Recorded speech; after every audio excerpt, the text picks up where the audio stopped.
Alors, c'est notre semaine de jeûne et prière. Et le thème de notre jeûne, est-ce que quelqu'un peut me dire c'est quoi le thème de notre jeûne? La persévérance. L'impact de la persévérance. Amen. Et pour cela, nous allons prendre notre verset qui est dans Romains 5, à partir du verset 3.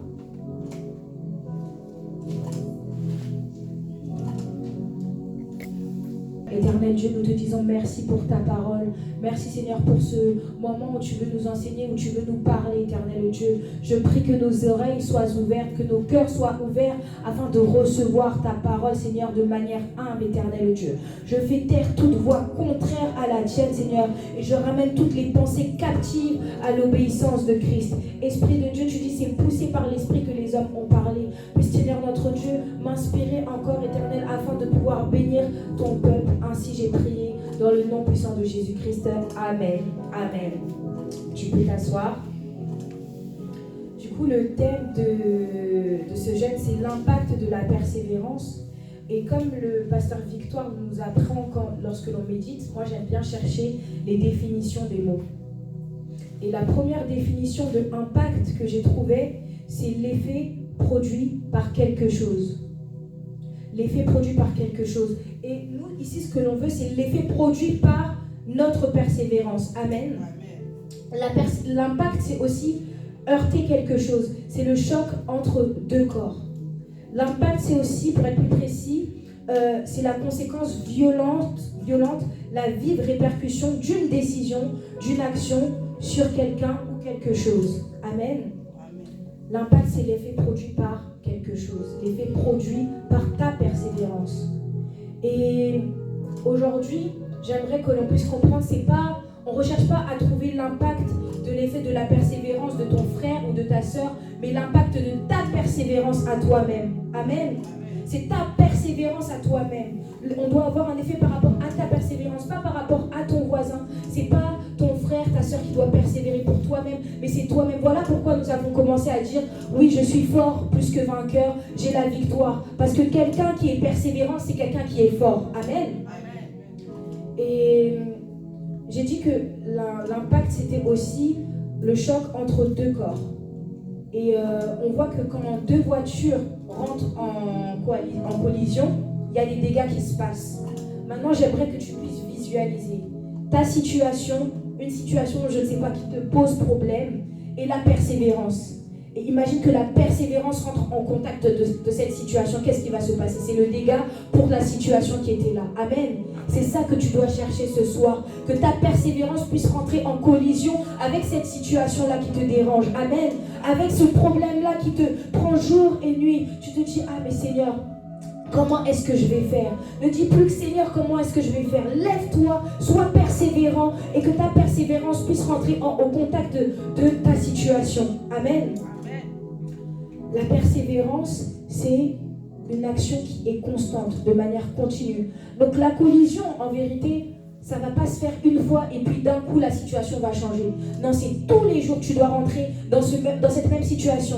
Imagine cette voiture qui tous les jours rentre dans ce poteau en fer. Tu as l'impression que le premier jour, ça va pas bouger. Que le premier jour, ça va tomber. Que ça va pas tomber, pardon. Mais le deuxième jour, tu vois, il y a une petite égratignure. Troisième jour, tu vois que cette égratignure a grandi. Et jusqu'au fil des jours, tu vas voir que le panneau va se pencher jusqu'au jour où il va tomber. La persévérance, c'est une action constante. Est-ce que tu peux répéter après moi?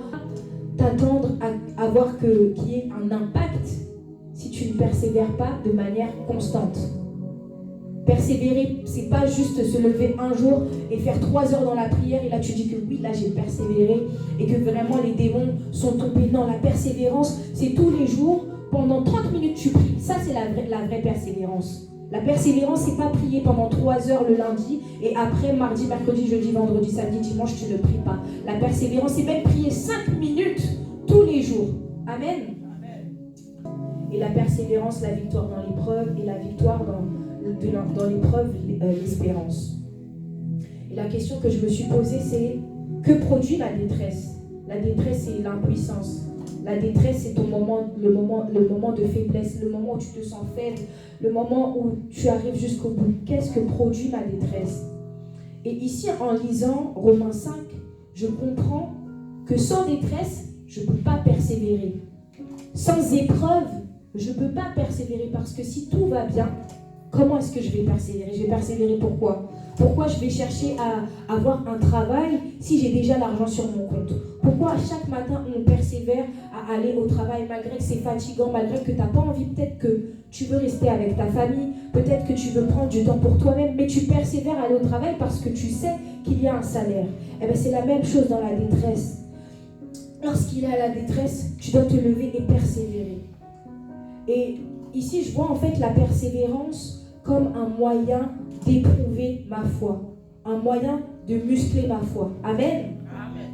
Vous savez, on a l'habitude de, dans cette société-là, on muscle nos abdos, on muscle nos bras, nos muscles, on veut avoir un beau corps.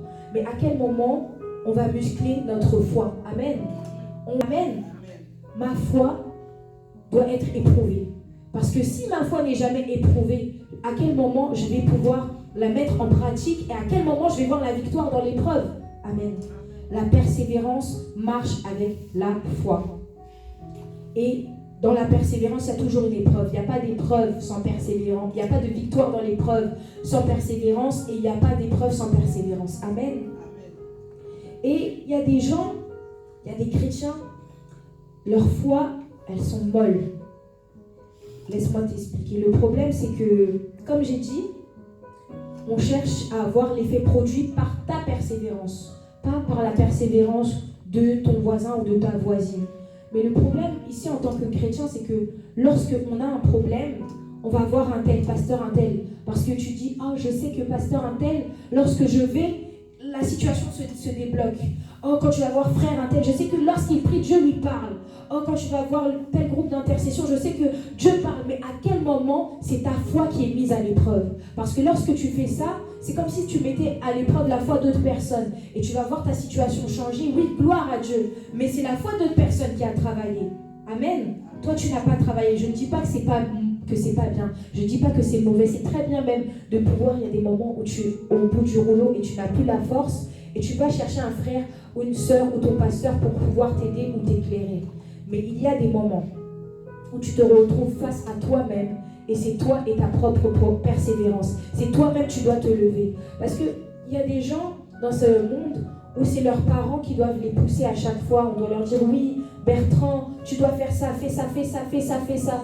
J'ai jamais vu quelqu'un, en tout cas si on imagine un monde où tout est équilibré, je n'ai jamais vu quelqu'un trouver du travail au travers de ses parents. Si on oublie qu'il y a du piston, si on était dans un monde équilibré, tu peux pas, c'est pas ton père qui va aller déposer ton CV. C'est pas ton père qui va aller déposer ton CV, c'est pas ta mère qui va aller déposer ton CV, c'est toi-même tu viens. Parce qu'au moment où tu viens, on va voir la motivation, on va voir que, oh non, cette personne elle est motivée, on peut un peu analyser, mais toi-même, c'est ta situation, mais tu envoies d'autres personnes. Au bout d'un moment, cette situation va revenir. Amen. Parce qu'à un moment, tu dois parler face à face à ta situation. C'est ta persévérance. Amen. Ta situation doit être impactée par ta persévérance. Répète après moi, dans une année scolaire, il y a plusieurs interros, surprises, etc. Tu peux tricher pendant l'année. Tu peux demander à tes camarades, oui, aide-moi sur telle réponse, aide-moi sur telle réponse. Mais le jour où tu dois passer l'examen final, comment est-ce que tu vas faire? Comment est-ce que tu vas faire? Tu ne pourras pas demander la réponse à tes camarades. Ils ne seront pas là pour te donner la réponse. Tu as triché pendant toute l'année. Et c'est un peu ce qu'on fait en fait. On triche un peu pendant toute l'année lorsqu'il y a des épreuves. Tu vas demander l'aide à gauche, à droite et jamais tes genoux, donc jamais ta situation n'a connu tes genoux par terre. Jamais ta situation n'a connu tes cris. Mais au moment où il y aura encore une plus grande situation, comment tu vas faire? Tu n'as pas éprouvé ta foi. Ta foi est molle. Tu n'as pas la force nécessaire. Alors qu'à ce moment-là, Dieu voulait que tu affrontes cette situation pour avoir la victoire dans l'épreuve. Amen. Amen. Et j'aimerais qu'on puisse prendre 2 Corinthiens 12, verset 10.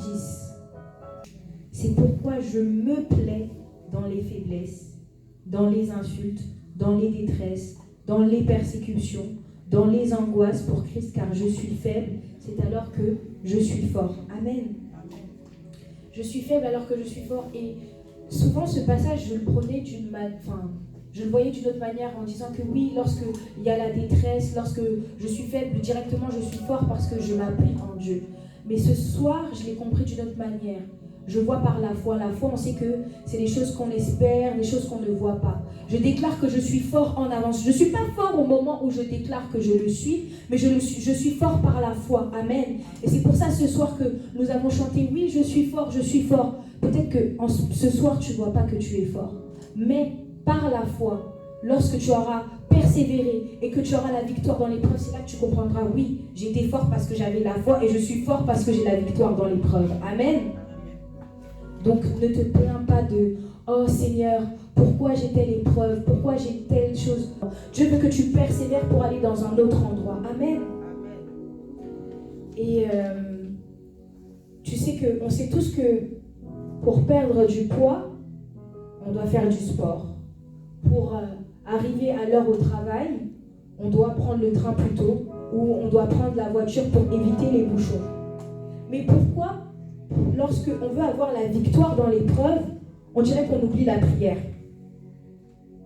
Pourquoi on est plus apte à accepter que pour avoir son bac, il faut passer par le collège et le lycée et ça prend énormément du temps. Ça prend 7 ans, mais personne ne se plaint que ça doit prendre 7 ans pour avoir son bac. Tout le monde trouve ça normal. Mais pour notre situation, dès que, entre guillemets, ça prend du temps, pourquoi on est directement découragé? Amen. Pourquoi on ne se dit pas qu'on doit tout simplement attendre? Et quand je lisais ce passage, je me suis dit, en fait, si Dieu te fait attendre, si Dieu me fait attendre, c'est qu'il est en train de préparer quelque chose de très bon. J'ai jamais vu un plat qui prenait du temps et au bout de 7 heures, le plat a été préparé, il est mauvais. C'est qu'il y a un problème. Et c'est la même chose pour ta situation. J'ai jamais vu une situation qui durait longtemps, et à la fin, c'est comme si j'avais rien gagné. On connaît tous l'histoire de Job. On ne sait pas combien de temps ça a pris pour qu'il soit rétabli. Mais le moment où il a été rétabli, on nous a dit qu'il avait été béni doublement encore. Ça a pris du temps. On connaît aussi Joseph. Joseph, il a pris du temps dans l'esclavage. Mais au moment où il est arrivé ministre, on ne sait pas le temps que ça a pris entre le moment où il a été esclave, où il a été dans la maison de Potiphar, où il a été dans la prison. On ne sait pas ce par quoi il est passé. Mais à un moment, il est arrivé à ce poste-là. Pourquoi? Ça a pris du temps. J'aimerais te dire ce soir que si ça prend du temps, ce n'est pas forcément mauvais. Ce n'est pas que Dieu t'a oublié. Amen. Et nous allons prendre Luc chapitre 18. C'est un passage que l'on connaît tous. Verset 1 jusqu'au verset 4.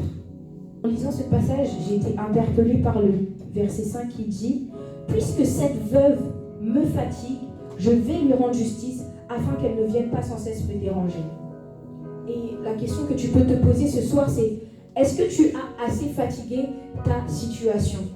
Comme l'image que je vous ai donnée de la persévérance face à ta situation, comme 2 voitures. Est-ce que tu as assez foncé sur ta situation? Et je me suis dit, si on pouvait parler aux situations et leur demander, est-ce que Paulette t'a fatigué? Si on demandait, oui, est-ce que Paulette t'a fatigué?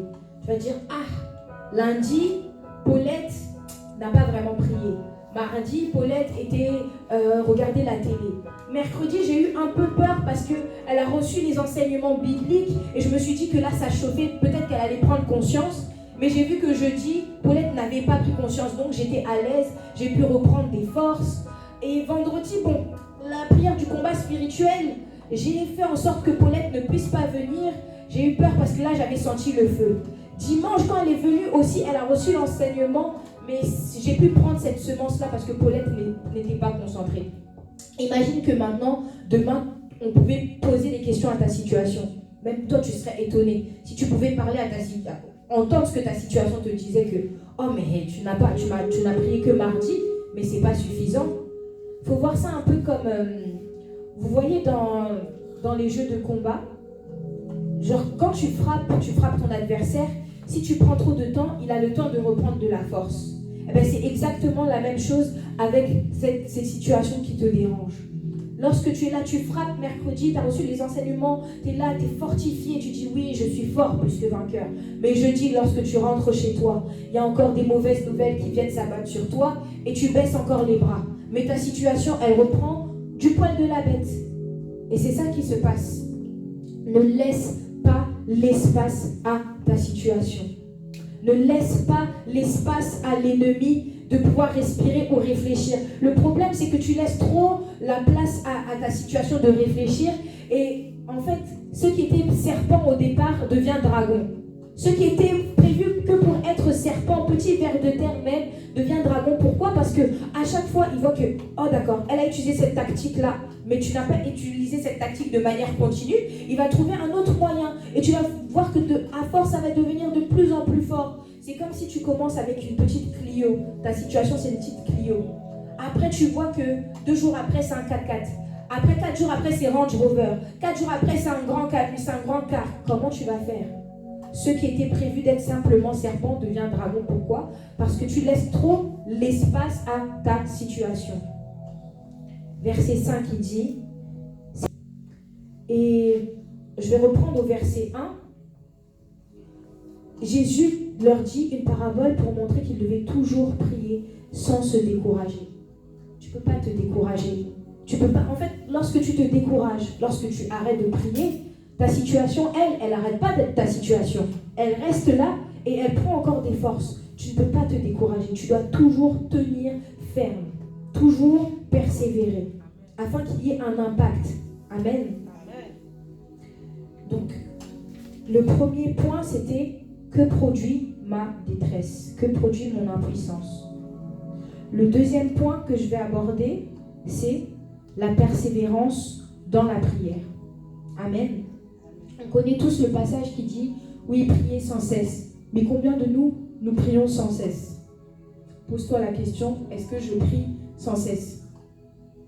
On mange sans cesse, oui, mais est-ce qu'on prie sans cesse? Et j'ai beaucoup aimé Papa Roberto, il avait repris le passage qui dit « Oui, ne cherchez pas le pain, mais toute parole qui sortira de la bouche de l'Éternel. » Mais il a dit, il y a beaucoup de gens qui cherchent que le pain, et pas la parole de l'Éternel.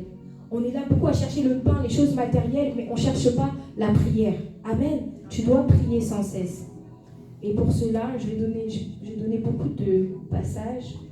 C'est Psaume 18 au verset 6. Dans ma détresse, j'ai fait appel à l'Éternel.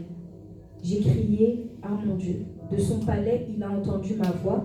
Mon cri est parvenu à ses oreilles. Le premier point ici, c'est dans ma détresse, j'ai invoqué l'Éternel. Et là, la question que tu peux te poser, c'est qui est-ce que j'appelle dans la détresse? Est-ce que j'appelle Dieu? Est-ce que j'appelle mon ami Robert? Est-ce que j'appelle mon amie Paulette lorsque je suis dans la détresse? Ou j'invoque Dieu? Et aussi, tu peux te poser cette question, qui écoutes-tu vraiment? Parce que des fois, vraiment, nous les chrétiens, on est vraiment des comédiens. Parce que tu vas faire genre et tout, tu vas dire, oui, Dieu, regarde, j'ai ça, j'ai ci, j'ai tel problème. Mais tu sais qu'au fond de ta pensée, quand tu auras fini avec Dieu, tu vas appeler quelqu'un d'autre, tu vas appeler un frère ou une sœur pour avoir la solution. Parce que tu ne crois pas réellement que Dieu va te répondre. Ce soir, que vraiment cela puisse tomber dans le nom puissant de Jésus-Christ. Parce que mon Dieu, c'est un Dieu qui répond. Lorsque l'on l'appelle véritablement, il est le Dieu qui répond. Amen. Et j'avais cette image-là, c'est comme, des fois tu appelles Dieu, mais c'est comme si, imaginons moi je suis ici, je suis là, et Dieu il est tout là-bas. Ou on va dire que je sais pas, j'ai un problème, et que mon papa il est tout là-bas, tout au bout de la rue là-bas, et je commence à dire papa, et tout. Je dis papa, regarde, non, mais ça c'est ce qu'il va entendre. Mais mon papa, pour qu'il puisse trouver la solution à mon problème, il veut que je puisse m'approcher de lui. Amen. Parce que ici, il dit, dans ma détresse, j'ai fait appel à l'Éternel. Lorsque David dit qu'il a fait appel à l'Éternel, c'est-à-dire qu'il est venu dans sa présence, c'est-à-dire qu'il s'est approché de Dieu. Mais toi, tu es là, c'est comme, tu es là, ton papa t'entend blablabla, il n'entend pas ce que tu es en train de dire. Il veut que tu t'approches de lui. Tu es là, il voit qu'une petite personne qui fait des signes, qui fait papa, il ne sait pas si tu es dans la joie, il ne sait pas si tu pleures. Il veut entendre parce qu'il veut que tu t'approches de lui. Amen. Il veut que tu t'approches. et tu n'es pas assez près de là où il veut que tu sois. Amen. Peut-être que tu n'entends pas Dieu parce que justement, toi tu es là, lui il est là-bas. Et la même manière que toi t'entends blablabla, lui aussi quand il te parle, t'entends blablabla, t'entends pas. Tu vois juste, tu sens juste sa présence, mais tu n'es pas assez près. Dieu veut que tu te rapproches de lui. Voilà pourquoi il dit dans Hébreux 4, verset 16. Approchez-vous donc avec assurance du trône de la grâce afin d'être secouru dans vos besoins. Approche-toi donc avec assurance. Approche-toi donc avec assurance. Approche-toi donc avec la foi que tu vas être secouru dans ton besoin. Parce qu'en vérité, lorsque tu es là et que tu dis à Dieu, oui Seigneur, secours-moi, j'ai besoin de ton aide, mais que tu ne crois pas, toi tu as l'impression que tu avances. Mais en fait, tu es en train de faire demi-tour et tu t'éloignes encore plus. Mais pourtant, tu es en train de dire, oui Seigneur, je veux être sauvé. Seigneur, aide-moi. Mais tu es là, tu fais demi-tour et tu t'éloignes encore plus. Ce soir, je t'en supplie, approche-toi avec assurance du trône de la grâce. Tu le vois, tu le sens. Tu sens des frissons, tu sens le vent, etc. Mais tu n'es pas vraiment dans sa présence. Approche-toi véritablement. Et la troisième question que tu peux te poser, la première c'était qui appelles-tu dans la détresse? La deuxième c'est qui écoutes-tu réellement? Et la troisième question c'est qui prime dans la détresse? Est-ce que c'est ton esprit ou est-ce que c'est ta chair? Ces dernières semaines, on nous a parlé, il y a 2 semaines déjà, on avait un jeûne par rapport au Saint-Esprit.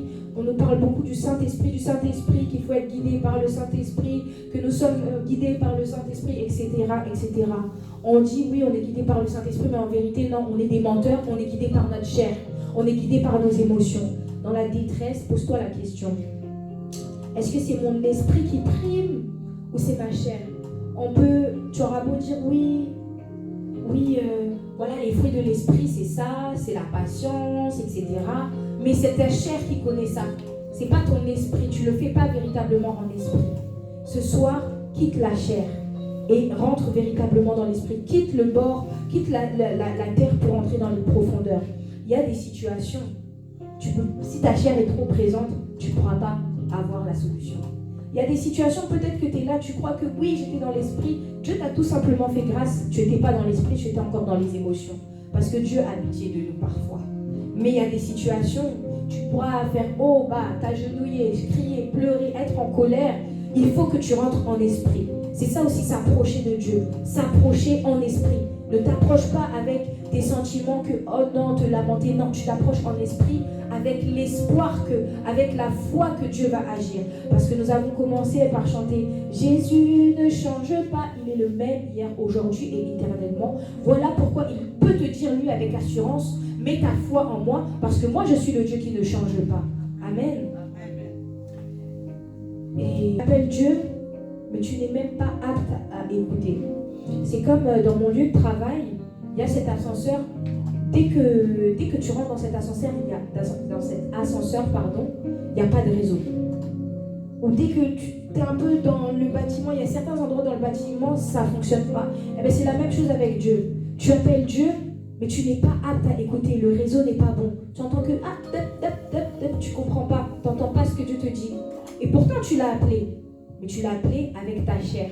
Dieu ne te répondra pas avec la chair. Notre Dieu est esprit. Amen. Et il te répondra dans l'esprit. Et à partir du moment dans mon lieu de travail où tu sors, tu peux appeler les gens et entendre.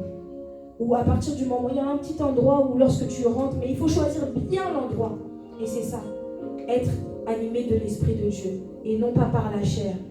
Et un conseil que je peux nous donner, c'est vraiment de prendre autorité sur notre chair. Parce que notre chair, elle a des oreilles, elle a des yeux. Et tu peux lui dire, je t'interdis d'écouter, je t'interdis de voir, je t'interdis de faire telle chose. Tu peux lui ordonner. Le problème, c'est que c'est notre chair, nous, maintenant, qui va nous ordonner. Bon, je t'ordonne d'aller pécher, je t'ordonne de regarder tel frère, je t'ordonne de faire ci, de faire ça. Non, tu as le pouvoir sur ta chair. L'esprit est plus fort. Mais maintenant, il faut savoir dompter la chair. Amen. Deuxièmement, ici dans Psaume 18, verset 7, il dit... Tu te dis, mais qui est ton Dieu en fait? Qui est ton maître? On a déjà eu cet enseignement qui nous posait la question, qui est ton maître? Il y a des gens, lorsqu'ils sont dans la détresse, au lieu de persévérer dans la prière, au lieu de persévérer dans le jeûne, ils vont persévérer dans la nourriture. Tu vas voir, il y a des gens, quand tout va mal, moi je sais que parfois je suis quelqu'un, lorsque je suis stressée, je vais manger. Je ne vais pas manger parce que j'ai faim, mais je vais manger parce que je suis stressée. Au lieu de, à ce moment-là, au lieu de me tourner vers mon Dieu, je vais manger. Il y a d'autres personnes, elles vont se cacher dans des relations. Elles sont dans la détresse et pour se sauver, ils vont aller dans des relations. Laisse-moi te dire ce soir que la seule relation qui sauve véritablement l'âme, c'est Jésus-Christ. Il n'y a aucune autre relation qui peut te sauver. Il n'y a aucune autre relation. C'est pas ton ami de longue date, tu auras pu faire le collège, le lycée avec lui. C'est pas cette relation-là qui va te sauver là. C'est ta relation avec ton Dieu. Il y a des personnes qui vont se cacher, qui vont crier dans la pornographie. Lorsque tout va mal, tu vas voir, ils vont tomber dans l'impudicité, ils vont tomber dans je ne sais quoi. Il y a d'autres personnes qui s'enferment dans le travail. Amen. C'est pas ça. Qui est ton Dieu? Qui est ton maître? Tu dois crier à ton Créateur. Lui qui t'a créé, il a la solution. Tu dois persévérer devant ton Créateur. Tu ne peux pas persévérer devant n'importe qui, devant n'importe quoi. Parce que comme j'ai dit, la persévérance, ça a un impact. Si tu persévères dans le mal, ben, tu vas avoir un impact négatif aussi. Amen. Qui est ton Dieu? Et le troisième point, c'est la persévérance dans l'obéissance. Et pendant que je priais, j'ai eu ce passage de Deutéronome 27, verset 8. Si vous avez trouvé, je lis au nom de Jésus-Christ. Amen. Amen. Verset 8. Tu écriras sur ces pierres toutes les paroles de cette loi en les gravant bien nettement. Je saute verset 10. Tu obéiras à l'Éternel ton Dieu et tu mettras en pratique ses commandements et ses prescriptions que je te donne aujourd'hui. L'obéissance, la persévérance dans l'obéissance. Et aujourd'hui, notre parfait exemple de l'obéissance, c'est Jésus-Christ. Il est venu sur terre, il a fait la volonté du Père. Et aujourd'hui, toi et moi sommes le fruit de l'obéissance de Christ. Toi et moi sommes le fruit de la persévérance dans l'obéissance de Christ. Amen. Si aujourd'hui, toi et moi, nous sommes le fruit de cette persévérance-là, et comme nous sommes à l'image de Christ, parce que nous devons faire comme Christ, et que même Christ nous appelle à faire plus que lui, toi aussi, ton obéissance doit être... Quelqu'un doit être le fruit de ton obéissance. Mais le problème, c'est que la vie de plusieurs personnes, peut-être la vie de plusieurs personnes, la vie d'un pays, la vie d'une ville, attend ton obéissance pour être délivrée. Amen. Amen. N'attends pas.